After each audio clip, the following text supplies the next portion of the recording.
안녕하세요, 메이슨입니다.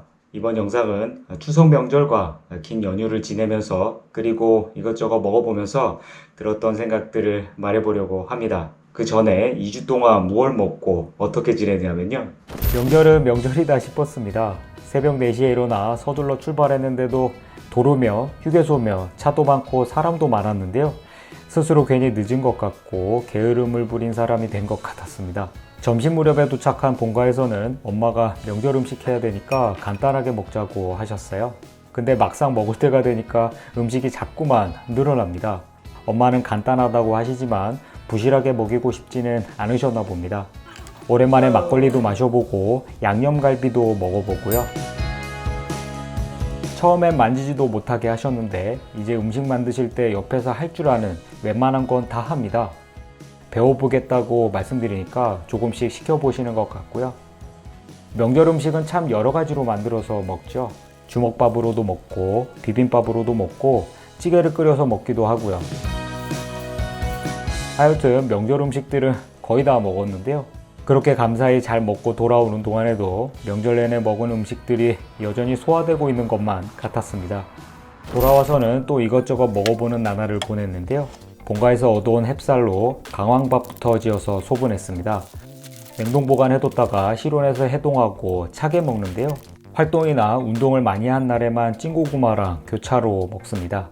소 아롱사태나 돼지 앞다리살을 쪄두면 다른 음식은 잘 안 먹게 된다고 했었는데 이번 연휴 때는 찐고기를 베이스로 볶아서 떡이나 강황밥을 추가해서 먹어봤습니다. 쌀밥이랑 고구마 그리고 가래떡은 얼마나 먹을 수 있을까 시험 삼아서도 먹어보는데요. 뱃살이 불어나고 속이 불편해지거나 두통이 오거나 졸리고 멍해지고 몸 상태가 별로면 너무 많이 먹었나 보다 하고 다음 끼니 때는 양을 줄여서 먹어봅니다. 이때 몸 상태가 괜찮으면 그 양이 나한테 알맞은 양이라는 걸 알아내는 나름의 방식인데요. 이렇게 하나둘씩 알아두면 음식을 먹는 일에 있어서 여러모로 도움이 되더라고요. 맛이 어떠냐면요. 김치찌개에 떡살을 추가해서 먹는 익숙한 맛이 납니다. 주말에는 와인 한 잔도 마셔보는데요. 뱃속이 편안하고 잠도 잘 자고 다음날 아침에 몸 상태도 좋았습니다. 되도록이면 산화 방지제나 보존제를 추가하지 않은 유기농 레드와인을 마시는 게 좋다는데 나중에 기회가 있겠죠. 그리고 미루고 미루던 기버터도 만들어 뒀는데요. 4, 5년 되니까 요령이 생긴 건지 금방 만듭니다. 지난 주말 연휴에는 이맘때 엄마가 구워주신 전어구이가 생각나서 흐르는 물에 씻어서 비늘만 걷어내고 아가미 쪽으로 대파 끼워 넣어서 물기를 빼뒀다가 무쇠팬에 돼지기름 두르고 중불에 구웠습니다. 소금 간만 한 건데 진짜 고소하고 맛있더라고요. 전어에는 와인보다 막걸리가 낫겠다 싶어서 막걸리 한 잔도 마셔봤는데요. 아버지랑 마셔본 막걸리 중에 인공 첨가물도 없고 숙취도 없고 이 막걸리가 제일 낫더라고요. 근데 좀 비싸긴 합니다. 그래도 이왕 마시기로 한 거 좋은 걸로 마셔보자는 생각이 들었어요. 카카오 메스랑 바나나 그리고 계피가루만 들어가는 쉽고 간단한 간식도 만들었습니다.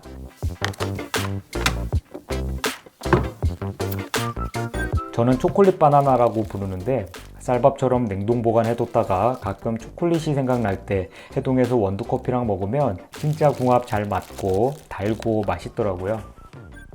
그나저나 나는 왜 명절 연휴 동안 이것저것 많이 먹고 결국 저탄고지 다이어트와 단식을 하는 걸까? 사실 이 얘기는 예전부터 하려고 했었는데요.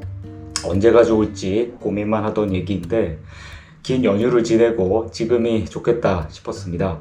본가에 가서 먹은 음식들을 일일이 영상으로 다 담지는 못했지만 정말 맛있게 잘 먹고 돌아왔습니다. 돌아오기 전날 저녁 식사를 하고 체중계에 올라가 보니까 몸무게가 70kg이더라고요. 평상시에는 60 초반인데 많이 먹기는 한 것 같습니다. 본가에서도 추석 당일 말고는 아침은 건너뛰고 점심과 저녁 이렇게 두 끼를 먹었습니다. 돌아와서 2주 동안 이것저것 먹어보면서도 아침은 방탄커피를 마시고 16대 8 단식을 했는데요. 추석 명절 동안 늘어난 몸무게가 평상시 수준으로 돌아오는 걸 볼 수 있었습니다. 저는 단지 특정 식이요법을 따르면 살이 빠지고 몸무게를 줄일 수 있다고 얘기하려는 게 아니고요. 내 몸이 재활리를 할 수 있도록 정상적인 신진대사와 인체작용을 지원하는 일상의 선택에 대한 얘기를 하려는 겁니다. 비유를 하나 하자면 저마다 개인 메이크업 박스가 주어지고 화장품을 하나씩 채워나간다고 했을 때 트러블은 없는지, 피부톤에 맞는지, 지속력은 괜찮은지 등등 화장품을 고를 때도 개개인의 용도나 기준이 다 다를 겁니다. 글루텐에 민감하신 분들은 마스카라나 립 제품에 글루텐 성분은 없는지도 보십니다. 메이크업은 하는 것보다 지우는 게 더 중요하다고 하죠. 그래서 클렌징 용품도 주의 깊게 고르시는 것 같습니다. 따라서 개개인의 메이크업 박스 안에는 뭐 하나 예외 없이 나에게 꼭 맞는 개인 맞춤형 도구들의 집합이라고 할 수 있습니다. 메이크업도 매일 일률적으로 하지는 않죠. 때에 따라서 장소에 따라서 조금씩 달라지고 수정을 하기도 합니다. 즉, 내게 맞는 메이크업 도구들을 선택하고 조합해서 나에게 어울리는 방식을 찾는 일이라고 할 수 있겠죠. 늘 메이크업을 하라는 법이 있나요? 노 메이크업도 좋은 선택일 수 있습니다. 보다 시야를 넓혀서 비유를 하자면 이 개개인의 메이크업 박스를 개개인의 삶으로 확장해서 이 안에는 메이크업을 비롯해 다양한 일상의 방식들이 들어있다고 가정을 하고 먹는 일에는 보디빌딩 식단을 따르거나 저탄고지 식단이나 지중해 식단을 따르거나 애킨스, 팔레오, 키토제닉, 카니보어 등 여러 식이요법들이 있고 아침 식사를 건너뛰거나 저녁 식사를 건너뛰거나 하루에 한 끼를 먹거나 두 끼를 먹거나 아니면 여러 번 끼니를 나누어서 먹거나 또는 며칠 장시간 단식을 하거나 운동에는 빠르게 걷기부터 달리기, 줄넘기, 등산, 자전거, 요가, 필라테스, 웨이트 트레이닝, 크로스핏 등 그 종류는 아주 많습니다. 이러한 일상의 방식들은 직장 생활을 하든 사업을 하든 가정을 돌보든 저마다 라이프 스타일에 따라 바쁜 일상을 보내면서도 건강한 삶을 지원하는 이로운 도구들이 되어줄 겁니다. 저는 처음부터 저탄고지 다이어트를 한 것도 아니었고 단식할 생각도 전혀 없었다고 말씀드렸는데요.